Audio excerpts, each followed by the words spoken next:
everyone. Last session we started a new topic on constraint satisfaction problems. And so we provided some examples of constraint satisfaction problems, like, for example, the map coloring and Sudoku and some other examples.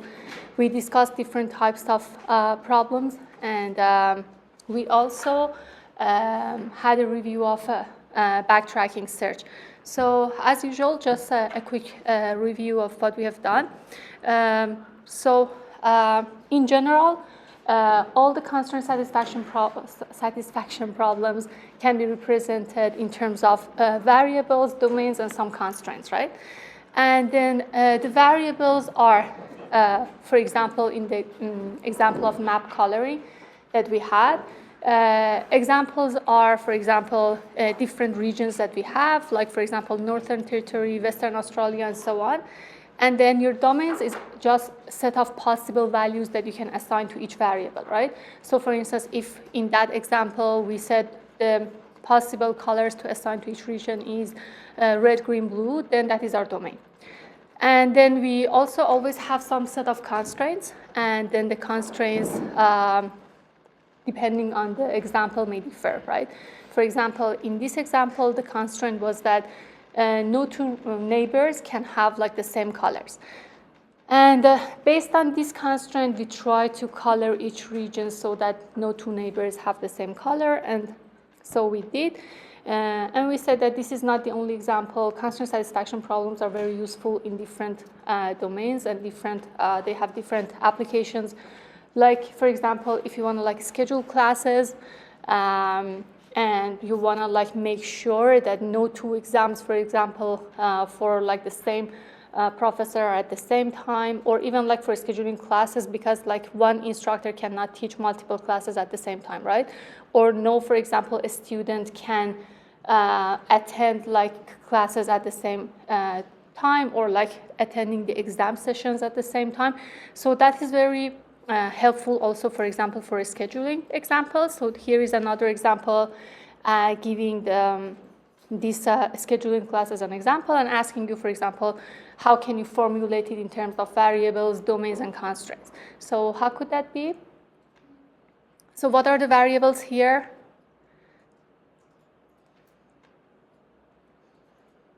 If you want to like schedule your classes, what are the variables? And then what are the possible values? Like the different classes that you have, or like the time slots. The time slots, right?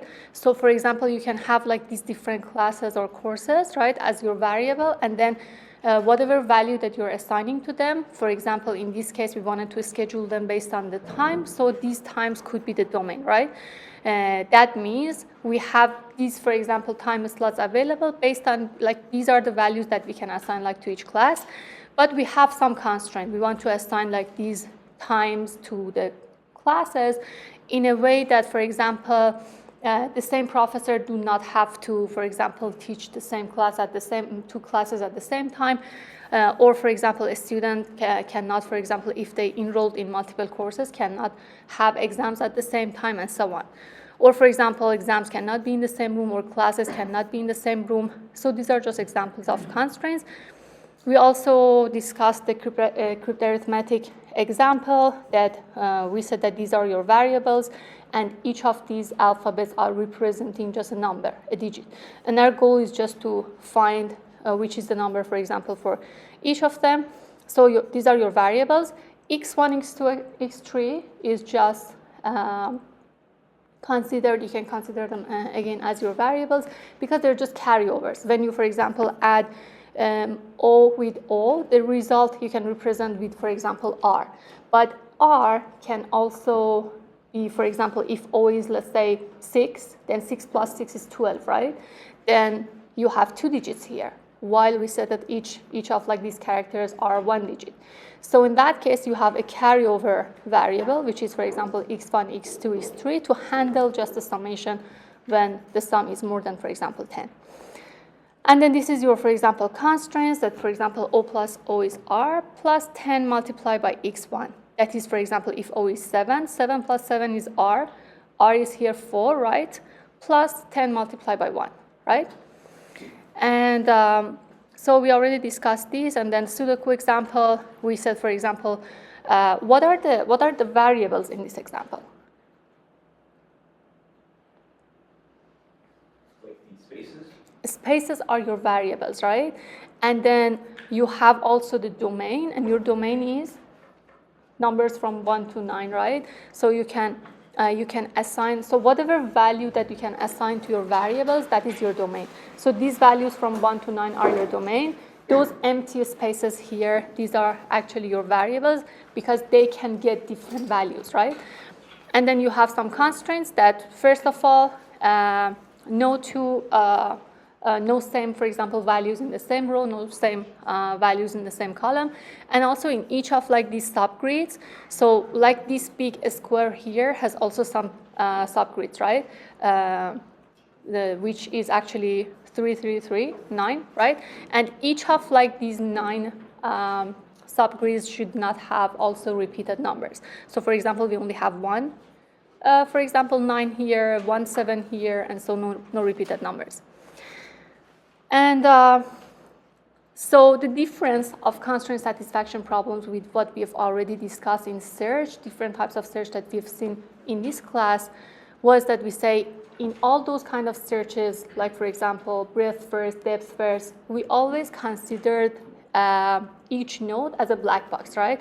We didn't know what is the structure, like we didn't have any information from inside the node. But here, we are actually analyzing or have some information also about the node itself. We have, for example, we can break down any problem, any constraint satisfaction problems into a set of variables, right? And domains and constraints. So that is the main difference. So for example, you can represent each state or each of like those nodes by set of variables and domains. And then you also have a goal. And we also discussed varieties of constraints. Unary means concerning only one variable. That is, if you say, for example, this state should be green. So in this case, the state or the region is your variable in the map coloring example, right? And if we say, for example, let's say Atlanta should be green, then this constraint, how many variables does this include? If I say Atlanta should be, for example, colored with green. 1, yeah? So this is an example of a unary, right? Because it only considered a single variable, which was Atlanta. So that was only one region. But in the example that we had in the class for mapping the coloring the map, we said the constraint was that no two regions can have the same color. So what could be the type of constraint there? No two regions can have the same color. Is it unary, binary, or higher order? Binary, right? Because it involves two variables. Variables are your regions in this example, and we said no two regions have the same color. And then we also have higher order, like for example, the example with the crypt arithmetic that we saw, or for example, some preferences, which are not actually constrained, but they just provided some preferences, or we can also call them like soft constraint. Let's say if you say, for example, green is better than red. And then we also talked about backtracking search. If you remember, like for the standard search formulation, first let's discuss this. We said that we start with the first dumbest approach first, and then we try to fix it. So what is the most basic way is that we start with just an empty assignment. So that is a map with no color for no region when nothing is assigned yet. And then we assign a value to an unassigned variable, which means that we assign a color to an uncolored region, right? That doesn't conflict with current assignment. So for example, let's say you assign red to Western Australia, and then for the next region, if it is a neighbor with Western Australia, you want to make sure that it is not red, because no two neighbors can have like the same colors. And then you go on until either you reach a goal state, that is, you could color the map so that you actually not, like no two regions have the same colors, or you reach to the state that it's like a dead end, or no more values can be assigned to a region, and then you need to backtrack, which we discussed now. And so these are just review. That's why I'm just like trying to quickly recap what we've said, so that when I'm explaining forward checking today, you would better understand why we need to do that, and just reviewing what was backtracking search in the first place, what is the limitations of backtracking search, and then why we need, for example, to do forward checking or arc consistency and so on. So we said that the brute force is not sufficient, so let's do like a smarter approach, like for example backtracking. So backtracking was similar to one of the search algorithm that we discussed before, one of the uninformed search that we discussed. Which one was that? Similar to BFS? DFS, right? It's similar to DFS, right? And so it's just, instead of like blindly exploring all the possibilities, this time we are just removing those invalid paths a bit early. And so it just works by assigning a value to one variable at a time. It means that we assign, for example, colors to each region, to one region at a time. For example, at step 1, we color South Australia, then we color Northern Territories, and then the next region, and so on. And so if one of our assignment, that is one of the colors, for example, we assign to a region, has a conflict, so for example, if we reach to a state where, for example, let's say we want to assign blue, but for example, it conflicts with the neighbors who was also assigned blue before, then you have to backtrack, right? What does that mean? It means that you just either try a different value, or if you reach to a state that you cannot even, there is even not no value left to try, then you backtrack to previous variable, okay? And then start changing the value of that previous variable, and then moving forward from there. And so the reason that this method is kind of not totally efficient, but at least like more efficient than like the brute force approach that we just tried everything, is that we are kind of pruning our search space, right? So we, instead of checking all possible assignments, that is, for example, see all possible colors that we can assign to all, for example, states, we are just doing, for example, backtracking, only exploring the ones that are valid, right? And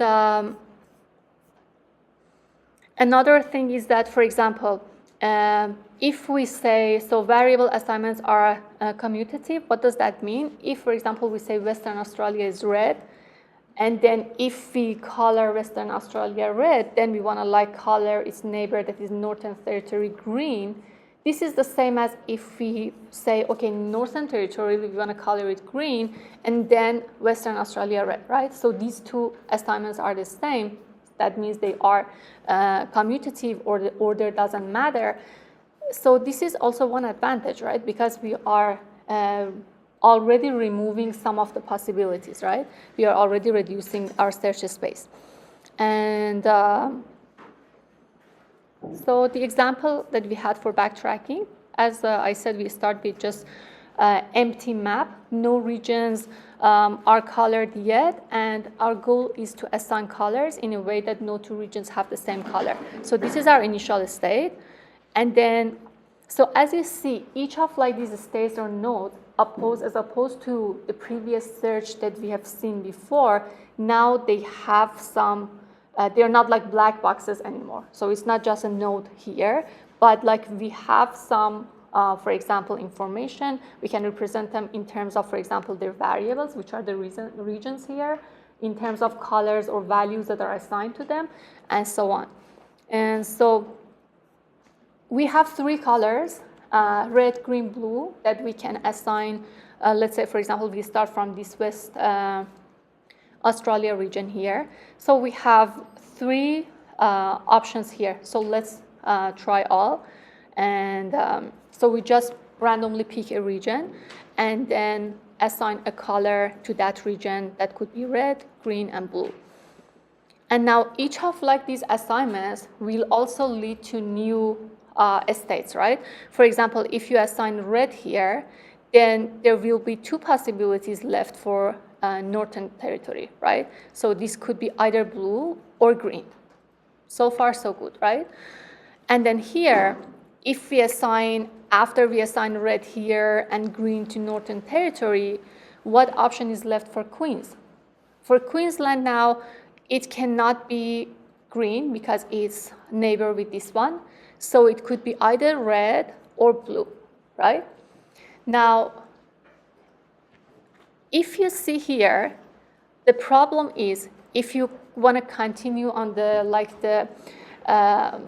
lower left option, this one here, when you assign blue to Queensland, the problem is that if you make this assignment, then this region here, South Australia, doesn't have any value, right, anymore, because it cannot be assigned red because of Western Australia, it cannot be assigned green because of Northern Territory, and it cannot be assigned blue because of this assignment here, right? So this is where it fails, and then we say, okay, now we have to backtrack, try a different value, right? And sometimes if, for example, you check, in this case, the red value works, but if it didn't work, then you have to backtrack to previous state and then change the color of the previous region. And this was the algorithm that we discussed last session. And then we also said there are several ways to improve the backtracking efficiency, right? So we want to see if there is a better, more efficient and faster way to do this backtracking search. There are several questions here that can help us lead to the answer. So first of all, which variable to assign next?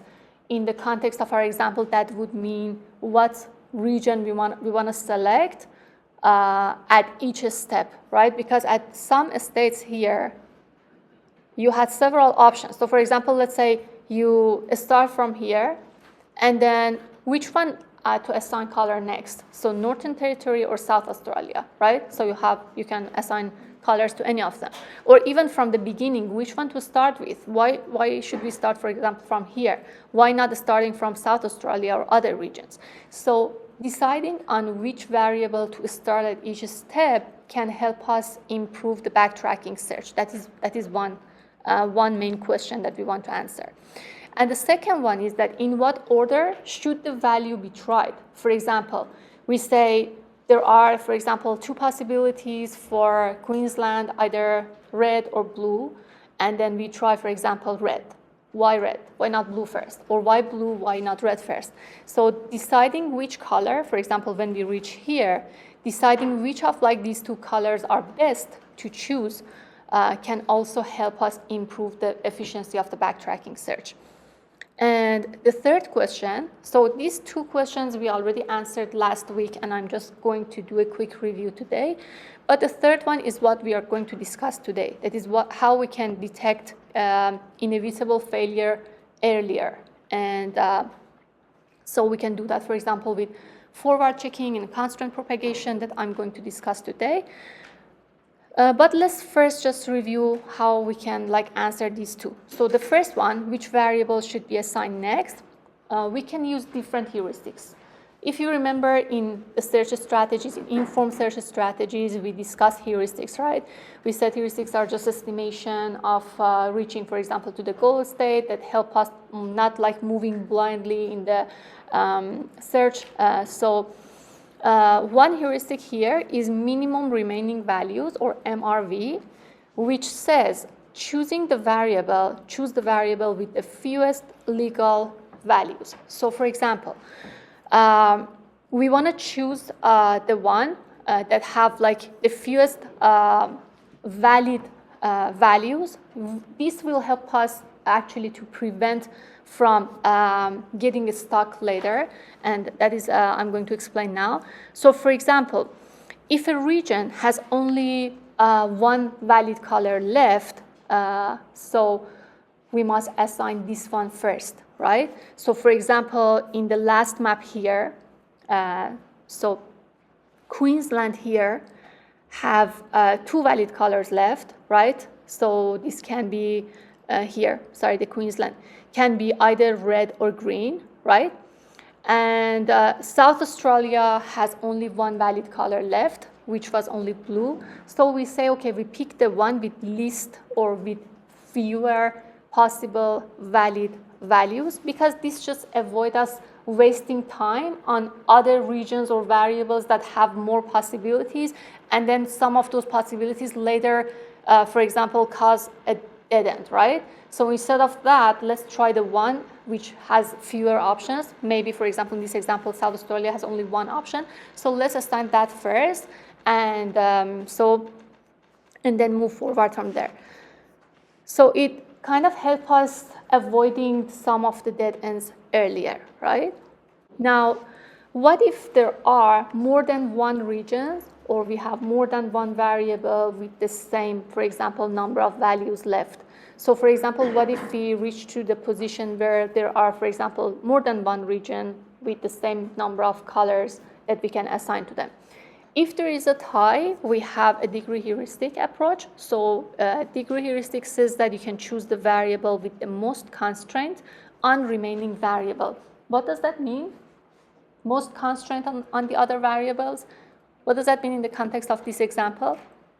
I guess like the ones that have like it'll affect the most colors, basically. Or sorry, most like something like that. The one that affect more regions, okay? So for example, if you had, for example, if you reach to the point where two, for example, regions are left with the same, for example, number of values, for example, with only one color or two colors left, then we want to pick that region that is connecting to more number of regions, which means it is affecting more regions, right? And then we also have another, so we answered the first question, that how we choose the next variable, right? So we said we choose the first variable first based on MRV, that is the minimum number of remaining values or minimum number of colors that we are available for any region. And then if there was a tie, we go with the one that has more like connections to other regions, or like the most constraints on other variables. Now, the second question was that how we can choose the values that are assigned to the variables, right? So for example, here, if we reach to like, after we color, for example, Northern Territory green, Queensland here, if we assign red to Queensland, it allows one value for South Australia, right? So if you color red, here it could only be blue. But if you allow, for example, blue here, it allows 0 values for South Australia, right?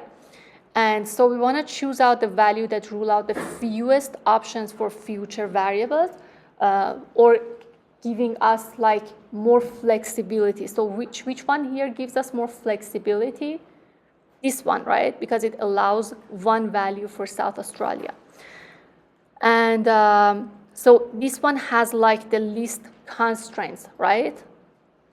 So if you have, for example, if two color choices are available, like here, red and blue, you pick the one that allows you to have more color options for the neighbors, right?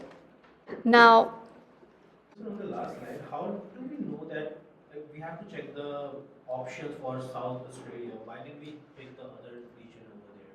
Like when we were checking like how many values is like each of the option giving us like. For choosing variables, you always do like MRV first, minimum remaining values first. So for example, for this one, which is, I think, New South Wales, something like that. So for this region, under Queensland, how many options are available? Either green or red, 2, right? Now, how many options are available for South Australia? Just 1, so you pick this one, right? So you always, for choosing which variable to choose next, you go first by MRV, that is minimum remaining values available, because for South Australia, there is only 1 remaining values, that is this one here, right? So you go with this one. Pick South Australia first and then go to Queensland, because that is also an option, yeah. That is what I mentioned. So for example, as I said, when you reach here, to pick the next variable, so you first go with MRV, right? Now, MRV for these 2 regions, for Queensland, it says you can assign blue or red, so there are 2 options. Now, for this one, it gives you, for example, only blue, so you have to actually go there. But the reason that in this slide we choose this one is that we want to answer the second question, that if you reach to a state where there is 2 colors available, how to choose between those colors. And so one way, so another technique or constraint propagation technique that I'm going to discuss today is forward checking. So we want to track the remaining valid values for unassigned variables early on. So instead of just assigning values just one by one, we want to like check all the constraints early and then avoid as many like conflicts as we can early on. So we want to keep track of remaining valid values for unassigned variables, or like, for example, uncolored region, and terminate search when any variable has no valid values anymore. This is our first initial state, right? When there is an empty map, no color is assigned yet, and these are all the color options that are available for all of like these regions, right? So we have 3 colors available for all the regions. So this is our initial state. And I want to do a quick review for backtracking so that you can understand this technique. So in backtracking, you pick a variable. For example, you pick a region, right? South Australia. And then you assign a value to it, right? Like color it with red, right? And then you move forward until, for example, either you satisfy all the constraints, or you reach somewhere that you do the backtrack and change the colors of the previous variables and so on, right? Now, in forward checking, let's see how we can improve that. So we start from here. We say that these are like all the possible colors that we have. Now we start, for example, with, let's say, West Australia, okay? Now, if you start with West Australia, in forward checking, you want to like check at the same time what are the options for all other neighbors, right? So if you color Western Australia red, what would be possible colors for other regions? So this is the updated one, right? So it affects Northern Territories and South Australia. So if you see here, Northern Territory and South Australia are updated, and the red color is removed from their domain, right? So now we don't have red in the domain of like these 2 cities anymore, in these 2 states anymore. So instead of waiting until we reach like these regions later, we want to like do these estimations earlier to find out if there is any, for example, conflict, and then not wasting time to go on a branch and then doing the backtrack. And so next, let's say we assign, for example, green to Queensland. So now Southwest is red, Queensland is green. So how does this affect the other states? So this is affecting like 3 states, right? So that is this one, NT here, SA here, and then NSW here, right? These are the 3 states that are connected to this one. And these 3 states cannot be green, right? So green is going to be removed from Northern Territory, from NSW, and from SA. In terms of NT and SA, so these 2 states, the red was also already removed, right? Now, so far, there is no issue. Now, we reach here. So if you color, for example, Victoria, you assign blue to Victoria, Now, with forward checking, you remove blue from Victoria's regions, right? So if you assign blue to this one, it means that these two, which are neighbors to Victoria, cannot be blue, right? Now, it means NSW cannot be blue, so blue should be removed from here.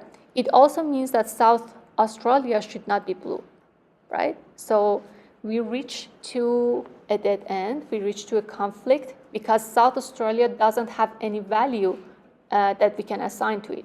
So we say that we always continue the search until we find a goal, or we reach a state where there is no value left to be assigned to a variable, right? And so this assignment, we conclude that this assignment leads to the failure.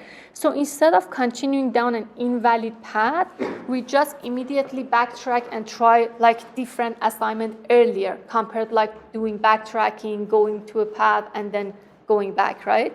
So we want to detect them earlier.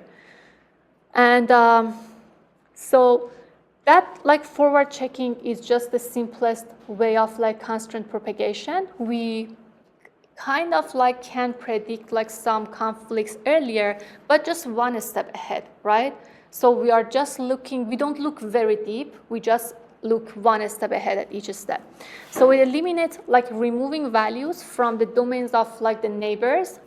So for example, when you assign red here, so you check the neighbors, and then you only checked one step ahead, which was the neighbors here. And now I'm going to discuss other constraint propagation, such as, for example, AC or arc consistency, AC-3, which is more efficient by not only looking one step ahead, but more, okay? So it is looking deeper into the path. Now, so here, back to the example that we had, we said that we assigned, for example, red to Western Australia, which affected these two regions, right? So red was removed from these two. And then we assigned green here to Queensland, which affected these three regions, right? So green was removed from this one, and this one. And so in constraint satisfaction, in constraint propagation, methods such as, for example, arc consistency that I'm going to discuss now, we want to see these conflicts that we have seen in forward checking, for example here South Australia and NT, that we have seen that there was a conflict and there was no, for example, possible values left for SA. We want to see it even earlier, okay? So it repeatedly enforces constraint across multiple regions or variables, and so we want to remove invalid values from a variable's domain to enforce consistency. Now, what does that mean? So we want to check for arc consistency. We say x and y are our variables, okay? So we want to check the consistency between two variables, or in this example, between two regions, okay? Now, if you go with, for example, forward checking, it only removes values that are directly connected to each region. That is, for example, if you color this one as red, it just removes values from these two regions that are directly connected to this, right? That means one step ahead. Now, with arc consistency, we go even further. We say a variable is arc consistent with another variable. So, for example, you can say, for example, this region is arc consistent with another region, if and only if for every value x, that is for every color that you can assign to this region, there is at least one value left for another region. So now what is happening here? We assign red to Western Australia and then green to Queensland, right? So the domain table, just as you see, showed the updated values, right, for the colors.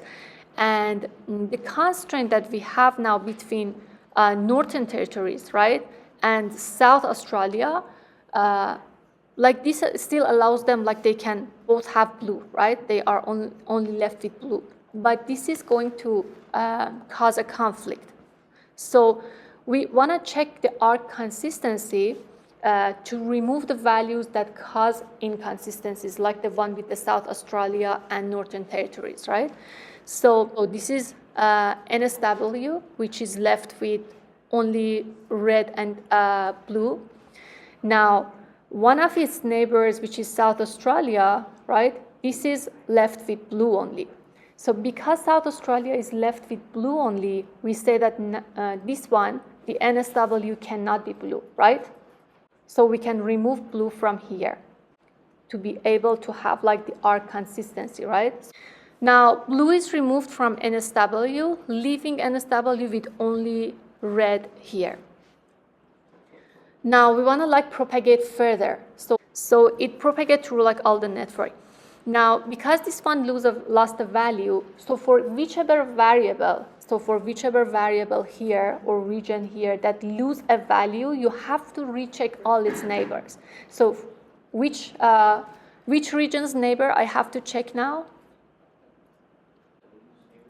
The NSW's neighbors, right? Because NSW is the region that just lost a color, lost a value. So whatever variable that lose a value, we want to make sure, because there is a change, right? And then we want to see how it affects other variables. So you have to check all its neighbors. Now, this was NSW, right? And then because it lost a value, we must check all its neighbors. The Victoria, which is the neighbor, right?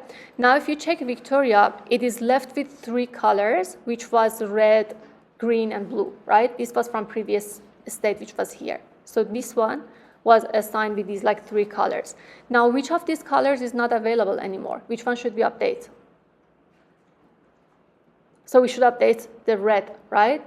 Because if we remove blue from NSW, it means that NSW should be red. So if NSW should be red, can Victoria be red? No. So you should also update the neighbor, which is Victoria, so this one cannot be red. This one was already blue, right? So the other neighbor was this one, which is green. The other neighbor is SA, which is already left with only 1 blue values here. And then another neighbor is Victoria, which was left with 3 colors, but we have to update it and remove red from here because this is not possible anymore. Is this clear? Right? So should I stop here or should I continue? Now Victoria lost a color. Should I stop here? No, we cannot stop here because Victoria, a region, a variable, lost a value. So we must check all its neighbors, right?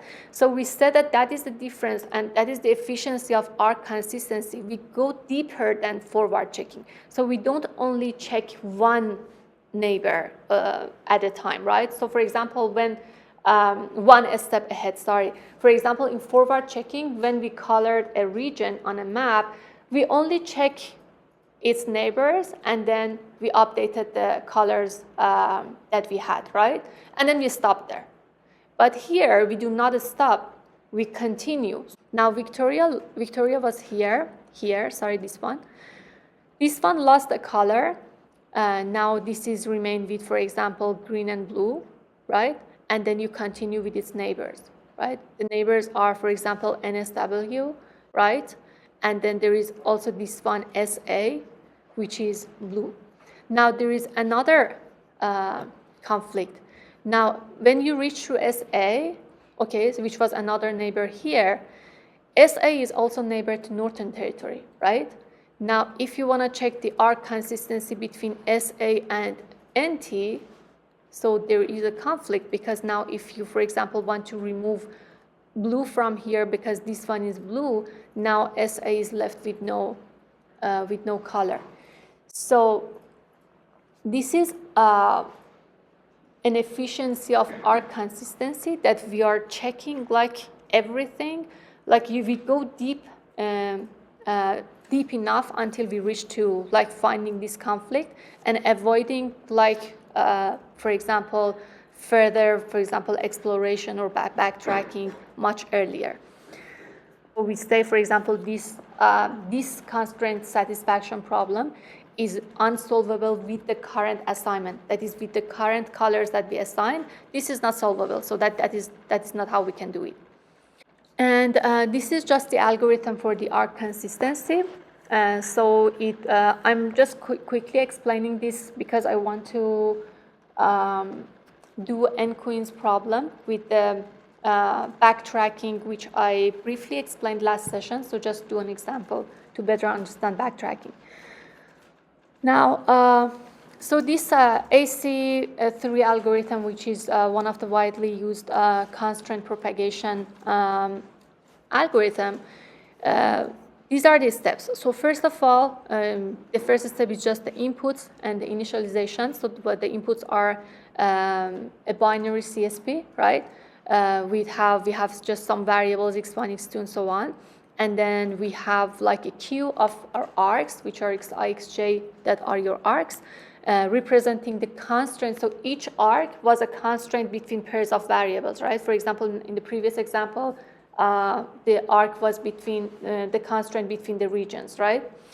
And then we have like this main loop. While q is not empty, do remove first q into like xi, xj. So this one just extracting the arc xi, xj from the queue, and then it call the remove inconsistent values, which is like the main function to remove the values from the xi's domain, right? Now, which ones are you removing? The ones that are not consistent, right? The ones that are, what does it mean that are not consistent? That is, they are going to cause a conflict later. For example, SA was going to cause a conflict with NT, like the regions in the map, right? Because if you go back into the slide of the arc consistency between like NT and SA, you see that they were not consistent. So you remove them from your xi's domain. And then if a value x in xi has no valid value y, that is for the arc consistency check, right? We said for each value x in x, we want to make sure there is at least one value for y, right? Where x and y, the capitals, are your variables, and the lowercase x and y are the values, right?